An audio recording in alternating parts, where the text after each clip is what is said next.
Again, and welcome to Catholic Social Teaching 101. This is the 16th episode in our continuing weekly series. Last time, you may remember, we were visiting with some other guests about the beginning of our interest in the refugee crisis. We gave you some statistics. We spoke with Reza about what the Islamic community is doing, and with Deacon John Cepino about what the St. Paul Catholic Newman Center is starting to get involved in. Now today, we have three guests, very special guests, who are going to tell us what Fresno Unified School District might be doing as we are speaking to address young students coming to us by way of other cities, but landing ultimately here in Fresno, in our own city. I'd like to begin by having the names of the guests mentioned. We have José Guzmán, who is the principal of Ahwanee Middle School. We have Dr. Maria Maldonado, who is the assistant superintendent for Fresno Unified School District with the English Learner Services. And to my immediate right, a brand new friend, a Syrian translator, helping students who need to know English but speak Arabic, as does Adnan. Ameen. We're so glad that the three of you are here because you do work together. You are involved in a project that is exciting, and I know very little about it, except that there was a fantastic article in the Fresno Bee on October 30th, helping them heal. And I think most of you probably did see this article. What a great title, Helping Them Heal, as these young students are coming from a very devastating experience. They did not come here because it was their favorite thing to do. It's an alternative to the war in Syria. On that note, I wonder if Maria could begin by telling us just a little bit about her involvement and how the others maybe fit in to what you're directing. Certainly. I supervise programs and services for all students whose primary language is not English. So as we receive students in the district, their first place to stop is our Language Assessment Center. Our job is to assess the level of proficiency in the students' English language as well as their primary language. And so we came across the first few refugees from Syria that then call our attention because, normally we'll get one or two. We have 58 languages spoken in our district. And so you are used to receiving one or two of different uncommon languages. But then we began to hear about more and more students coming to our system. And so then, we really knew that we would need to do something much more specific to support our students. Now, Fresno Unified is not new to the refugee life. Fresno Unified is a home of refugees, myself included, maybe not as a refugee, but as an immigrant. And so we feel fortunate that we have had experience supporting our students, and we feel privileged that we get to support these students who need our support. It's wonderful in the article to hear your leadership in this. To quote you, we know that they've had to endure much more than any of us has had to endure in our lifetimes. In their short lives, they have suffered more. I wonder if José, as principal of Ahwanee Middle School, might address something about where you fit in with Maria's effort. So the students that have come to Ahwanee Middle School from Syria through a variety of channels, whether it's through a placement agency or on their own and just landed here, caught us by surprise a little bit. And initially it was very worrisome. How are we going to be able to service our students? I have a school of 715 students, and now all of a sudden I have a group of students that speak absolutely no English, and that I lost a few nights of sleep working with that. But ultimately I came to the understanding that I am so glad that they came to me. I'm glad they're here, not any other school, because I know that I'm going to do everything I can to try to support them. I'm going to go to bat for these students and try to help them out, because I know we have people like Maria that are going to do everything that they can do to help me. And I'll be that squeaky wheel when I need to be, and that's what I need to do as the principal. But having these students at my school has been it's been a blessing, because to see their faces, knowing where they've come from, knowing that yesterday they were in war and today they're in the best campus in Fresno Unified, in my opinion, is amazing. I want to stay with you for 1 second, because Sure. when you said, I am just so glad they're at our school, flesh that out just a little bit more, Jose, because that is so exciting to hear. It's not just, well, we're going to do our best and it'll probably all be okay. You're like super excited. Wow. Tell us what it is that makes you feel so gratified about the possibility of having the Syrian students. I had the fortune of working with a gentleman by the name of John Maranovich a long time ago, and he had a phrase that he used to say to us in school. He said, "Remember, we are like the clergy. We accept every student that comes in through our door without judgment, and it is our duty to educate them." And that stuck with me as a 23-year-old rookie teacher to where I am now. And we live in a climate that acceptance is not always on the forefront. No. That's my job.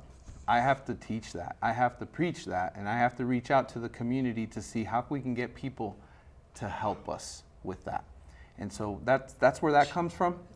And I pray that I don't fail. That's my greatest fear. But I know that we're going to be okay, because I see their faces every day, and they're very happy to be with us, and I'm happy that they're with us. I am so glad to hear that. Now, we've left Adnan over here. He's the translator, and he hasn't translated yet. Do you got anything to tell us in Arabic about what we've been saying? Sure. Has it been good English, what we've been saying? Yeah. Pretty good. Tell us how it is that you fit in, Adnan, in this wonderful experience, this experiment, this project. Mm-hmm. How did you even get involved, and what is it basically that you're doing? Okay. So first of all, when we moved here, like almost 4 months ago, we went to Fresno to one of the elementary schools, actually, to enroll our kids. And we were really surprised, because we didn't have, usually like when you go to a new country and you have a new culture and a new environment, you expect some difficulties like enrolling your kids and life and everything. But it was so simple and easy. We were able to enroll our kids on the same day. Oh my. And it was really surprising to us. So it was one of the obstacles that we had. Where we had left. you come from before that? So, excuse me? Where had you come before the 4 months ago in Fresno? We landed in New York. We did some touring. And then we visited a friend in Utah, and then we came to Anaheim. We settled in Anaheim at first, and then the cost of living brought us to Fresno. So we decided to stay in Fresno and to live in Fresno. And we took our kids to the school, and it was amazing. And the people there were really friendly and very helpful and cooperative. We enrolled our kids, and then we had to go to the assessment department to assess our kids' ability in English, and that's where I met Maria and Hector. And then they started to send me emails about the new Syrians coming to Fresno, and that's how it started. I started to help the new Syrians with the translation, because sometimes, their linguistic ability wasn't that good. So I started translation. That's how it started, actually. And I went to one of the schools, and we did this interesting, article actually in Fresno Bee, and I was the translator for the kids, and it was really a very nice experience to be here and to be a translator to help the new Syrians here, and to help them succeed in schools and in life in general. What we're going to do now is once again ask Catholic Relief Services, which has such a wide library of wonderful films on many topics, but today, refugees, it's called Support Syrian Children. Let's see that, Joe, and then we'll have our panel identify how anything going on there is what's going on in our schools.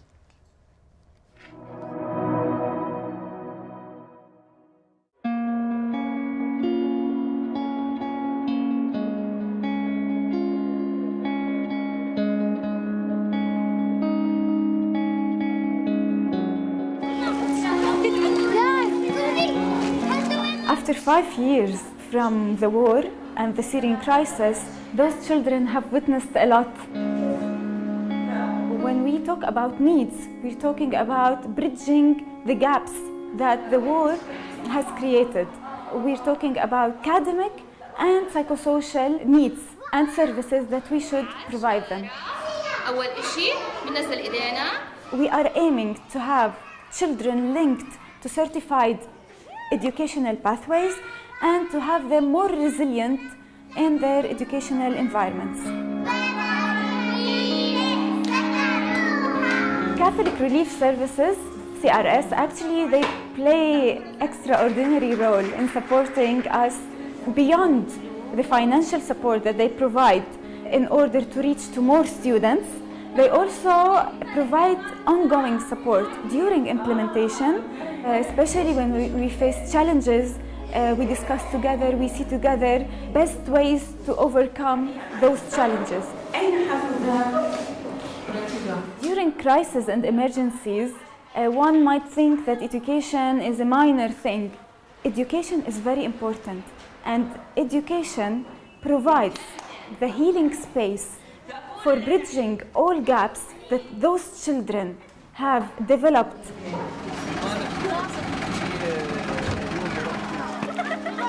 What we all wish for these children, that our support will help them keep the flame of hope inside them, burning for a better future.